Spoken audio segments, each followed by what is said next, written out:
Hi folks, welcome to a look back at my reading last month. We'll take a look at each book in the order that I read them and we'll mercilessly tier rank them as we go. I read a total of 9 books during the month, which I think is the lowest number as a monthly total this year, I think, but several of them in my defence were fairly chunky books. Up first was Out of the Dark by David Webber. I was looking forward to this as I've been given some big clues to a twist near the end that sounded great if a bit silly.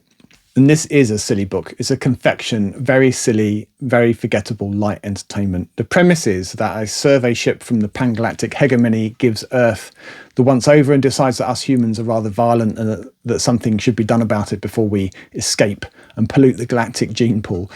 What with galactic distances, this all takes a long time to organise. And when the occupation force arrives, hundreds of years have passed, during which time we have progressed substantially beyond bows and arrows. The invasion begins with big rocks being hurled down from orbit, flattening cities and destroying military installations and forces around the world. And in the first 10 minutes, half the population is dead or incapacitated and we're wide open. Or are we?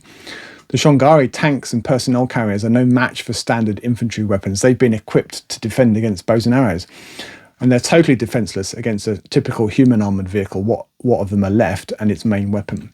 So we give them some back and the Shongari plans are in tatters. I found the first 3/4 of the book a bit repetitive. Groups of ragtag military personnel and plucky civilians ambush the aliens and easily destroy them. And there's a lot of that again and again and again. It's fun, but not all that interesting after the first few times. And we eventually get to the big twist, which is trailed on the back of the book. It is bonkers, but let's just say it's not a coincidence that some of the pre-twist story is set in Romania. And to be honest, while it was fun at times, Out of the Dark was pretty weak and I'm not in a huge rush to read the next one, Into the Light. 5 out of 10, a nebulous narrative. From the ridiculous to the sublime, Bearhead by Adrian Tchaikovsky was next. Bearhead is set 30 or so years after the events of Dogs of War. Jimmy is minding his own business. He's a lazy technician on Mars, a worker bee in a giant effort to make a Martian crater habitable for thousands of wealthy clients in the future. Each of the workers on Mars has some digital storage built into their brains, and plenty of it, a surprisingly large amount, it turns out. And to score some money so he can buy his drugs, he agrees to temporarily store a large digital file in his head, no reasons given or needed. And shortly afterwards, his brain starts talking to him, which gives Jimmy quite a shock. That voice is a digital copy of Honey, an 8-foot bioform bear. A very intelligent bear, we might say smarter than the average bear. Back on Earth, we're introduced to a slimy politician, Warner S. Thompson, who is vying for a seat on the World Senate. He's a rather transparently Trumpian sort of character. He speaks in word salad, incomplete sentences, and yet somehow he's succeeding in getting his angry message across to the masses. Bioforms are one of the targets of his rage. They are blamed and feared in much the same way as immigrants are today. Some bioforms, mainly the dogs, willingly submit to controls, a collar which they wear around their neck, and they see as only fitting for their status as friends and willing servants of humanity. Many do not. Bioforms are big, strong and scary, and they are an easy target for people's fear. The populace is happy to see them restricted via collars.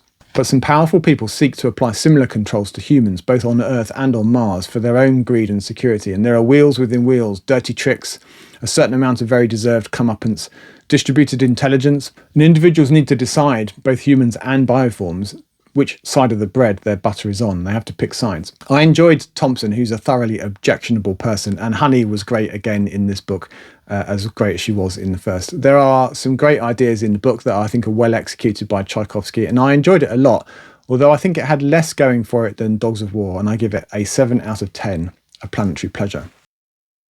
Next, I read On by Adam Roberts, and this book is set on a vertical world. People, villages, towns, armies, everything, all clinging to life on a mixture of shelves, ladders, protruding bits of cliff. I really enjoyed the world building in this book, and I found myself tilting my head often to visualise the geography of the place. The protagonist is Ty. He's 8 years old in the reckoning of the world wall, on the verge of adulthood. I enjoyed spotting the various clues along the way as I read the book to the true nature of the world described, and there were some trippy elements that had a little flavour of the Book of the New Sun about them. It's not without its flaws. There's a long section where Ty and some friends are trapped in a forest of sorts, hemmed in by opposing troops on one side and vicious wildlife on the other, and that bit did drag on. And I also thought that the ending was rather abrupt. I felt like the story was incomplete, unresolved. Overall, I enjoyed On. I like his writing, and each of the books of his that I have read is quite different in setting and subject matter. And I think this book messes with your head, subverting your sense of the normal, the expected. And right from page 1, I was on the back foot in a good way. And I stayed that way throughout, really. So despite its flaws, I recommend it. 7 out of 10, a planetary pleasure. Next, I read Generation Ship by Michael Mamet, and you'll be amazed to know that this story is set on a generation ship. There are nearly 20,000 people aboard, and they're all descendants of the first crew from 250 years ago when the generation ship left Earth. When the book opens, they're just beginning to receive messages back from the probes that they've sent to the destination planet, which is now very close. But the probes are breaking down. They're able only to send limited information before dying. Sheila Jackson is a scientist and is concerned about the breakdowns and by the limited information that they are receiving, all of which strongly suggests a cautious approach to the planet is essential. But things aren't that simple. Many aboard feel that the restrictions of shipboard life are unnecessary now that they are nearing their destination. In particular, there are protests about the policy of compulsory death at 75 years old, which was previously essential to keep the population in balance during their long voyage. The governor, the political leader of the ship, sees an opportunity to distract the populace with a colonisation mission over the objections of Sheila and other scientists. And although the setting is the stuff of science fiction, the story is really one of politics, power plays, side deals, conspiracy, shady black market types, backstabbing and all of that good stuff. And despite all of the political shenanigans and manoeuvring, we do eventually get down to the surface of the planet. And there follows a rather hurried section where we get a look at the surface and the local wildlife. And the reasons for the probe breakdowns quickly become apparent. I enjoyed the story overall, but I would have been happier with less politics and more time on the planet, more time exploring and understanding. And the story ended rather abruptly with what I think is a bit of a cop-out from a plot point of view. It's almost like he ran out of time or ideas or was working to a page count budget or something. So overall, it was a good book, but not a great book. 6.5 out of 10, straddling the boundary between nebulous narrative and planetary pleasure. What did you read during April? Did you have a book of the month? Talking of which, stay tuned, we haven't got to mine yet. What will it be? Next up was Fractal Noise by Christopher Paolini. I had reasonably high hopes for this book, having read his other sci-fi book, To Sleep in a Sea of Stars. Corporations are in charge here. Everything is about turning a profit either now or in the future. And the book focuses on the small crew of a survey ship, Adamura, as they look for exploitable resources in the Talos system. When they drop out of FTL, their sensors immediately detect a regular signal from the 7th planet. On closer inspection, the signal is found to be emanating from a perfectly circular hole of uncertain depth, 50 kilometers in diameter. Clearly, neither the hole nor the regular as clockwork signal are natural, but is anybody home? The protagonist is Alex Crichton. He is grieving the recent death of his wife and frankly is in no shape to be on any kind of survey mission. After quite a lot of arguing about the relative merits of going back home and alerting everyone else to the presence of this message or going down to have a closer look, they eventually decide to send a party of 4 down to have a gander. Due to the extreme electromagnetic pulse of the signal, they can't land too close. And the rest of the book is essentially the away party slogging their way across country in the teeth of a near hurricane force gale. For all their high-tech gadgetry, their journey is old school in their style of an Antarctic expedition of old. They're on foot, dragging sledges behind them with all the kit necessary to survive in a hostile environment. They continue to argue as they go, but all are somehow compelled to continue on. Paolini does do a good job of building the sense of claustrophobia and the growing privations of the mission. And the signal is audible too. The sending of the signal every 10.6 seconds makes a booming thud which gets louder and louder and louder as they get closer and closer and closer. This book's an enigma. Like the crew, I wanted to know what the signal was for and who put it there and what it might mean for humanity and its foothold in the galaxy.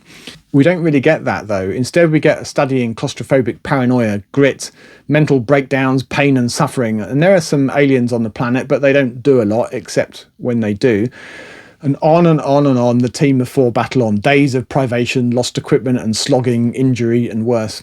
So it's not a fun story. And to be honest, for me, it lacked interest. I was a bit disappointed. 6 out of 10, nebulous narrative. Next, I returned to Ken MacLeod's Fall Revolution with the Cassini Division, which is the 3rd book in the series. So the Cassini Division are defending humanity from the transcended post-human AIs that now live on Jupiter. Their powers have in the past extended to building a wormhole and also collapsing the moon Ganymede for their own nefarious purposes. They habitually send, or perhaps just leak, virus after virus, whether it's a cyber virus or a visual one or an audible one, which can have devastating effects back on Earth and elsewhere in the inner solar system. For hundreds of years, the Cassini Division has held the line, defending humanity from whatever emanates from Jupiter or from the nearby wormhole. In this post-scarcity world, longevity treatments mean that our main protagonist, Ellen May Nguethu, has hundreds of years of experience. She's formed the opinion that humanity needs to come to a final solution for the Jupiter problem, believing that the post-humans are now so advanced that they may not recognise humans as life, never mind intelligent life. Whether out of malice or lack of awareness, we are as ants to them, or so Ellen firmly believes. There is a nice section set on Earth when Ellen goes to the outskirts of London to recruit Dr. Malley, a physicist who may be able to help the Cassini Division unravel the secrets of the wormhole. London is much changed, left to grow wild for a few hundred years. Dr. Malley is living with the non-cooperators, people that have opted out of the anarchist socialist society that runs the show across the solar system. They're living a simple life, and Dr. Malley is acting as a sort of science teacher for them, reintroducing some basic tech like radios. Ellen is implacably opposed to the AIs on Jupiter, believing them to be an existential threat, but she is persuaded to enter into negotiations. The AIs present as helpful or unthreatening even, and Ellen's colleagues are persuaded to abort their plan to bombard Jupiter with comets. Ellen is not convinced, and the latter part of the book follows her as she develops an alternative plan. Just in case. I think this was my favourite of the 3 full Revolution books that I've read so far. We are led to contemplate the nature of humanity. Is an advanced AI, even one descended from humans, actually living, or is it just bits and bytes, something we can just kind of switch off if we choose, like a vacuum cleaner? I liked it a lot. 8 out of 10. Stellar splendour. Next, I read Red Rising by Piers Brown, or rather I listened to it on audiobook. The action here is on Mars, and it's just one outpost of humanity in the solar system. The Society, capital S, runs the show, enforcing a rigid hierarchy where roles and influence are denoted by colour. We follow Darrow, a Red, a young miner who lives with other Reds in one of the many underground mining facilities on Mars. Conditions are cramped and dangerous, but like other Reds, Darrow believes that this is worthwhile. They're working to make Mars habitable for the future for their children. But, as it says on the back of the book, they are deceived, betrayed. As Darrow soon discovers, the surface of Mars has been habitable for generations. There are cities, parks, you name it. Darrow is recruited by the Sons of Ares, a revolutionary resistance group who seek to bring down the established order. Darrow is trained and cosmetically altered to infiltrate the world of the Golds on the surface, to become one of them with the goal of attaining a position of power from which he can fulfill the aims of the Sons of Ares, to free his people. Most of the book is Darrow participating in the annual process of winnowing, of testing and selecting the best of the best to be apprenticed to the ruling class. To achieve his objective, he will have to become a Gold, think like a Gold, behave like a Gold, fight like a Gold. Can he do this whilst staying true to his Red heritage and to his mission? It's fairly derivative stuff, to be honest, but I was content to listen to the audiobook in the background. The Golds are pretty obnoxious, the battle royale element of the story is handled well, and I liked the tension in Darrow as he deals with the strain of being undercover, hating the Golds and yet befriending them, winning their respect and ultimately leading them. There are 6 books in total in the series, 2 sets of 3, which are separated by a number of years. And I enjoyed it well enough to read on at some point, and I hear that it improves with each new book. 7 out of 10, a planetary pleasure. Next, I read Early Riser by Jasper Fforde. I wasn't sure how I was going to get on with this book. He has a smart, quirky style, which I was concerned would get annoying, but I got over it, and I was ultimately very happy to go along for the ride. Early Riser tells a tale of Charlie Worthing, who lives in Wales in a very different world to ours. For thousands of years, we've been living through an ice age. The winters are brutal, positively Antarctic in their severity, not what we're used to in our temperate climate here in the UK. Humans have dealt with this harsh environment by hibernating for the winter months, just like bears. But someone has to make sure that everything runs smoothly, keeping the slumbering masses warm and safe. And this is where the winter consuls come in, and Charlie has been newly inducted into their ranks. Their word is law during the winter. Charlie gets trapped in District 12 and gets into many scrapes whilst he's there. I really enjoyed the world building in Early Riser. Every page is peppered with little asides, tongue-in-cheek remarks, references, which gradually help to build a rich picture of how this world, this strange world, works, and of the strange inhabitants of this wintry version of Wales. And I think it's a good picture. There isn't much high-tech. The privations of winter, the need for hibernation and the resulting wastage means progress has been slow, except in the realm of winter survival. The population are put up in dormitoriums, towers many stories tall, which these days have a nuclear reactor in the basement to ensure a reliable source of heat.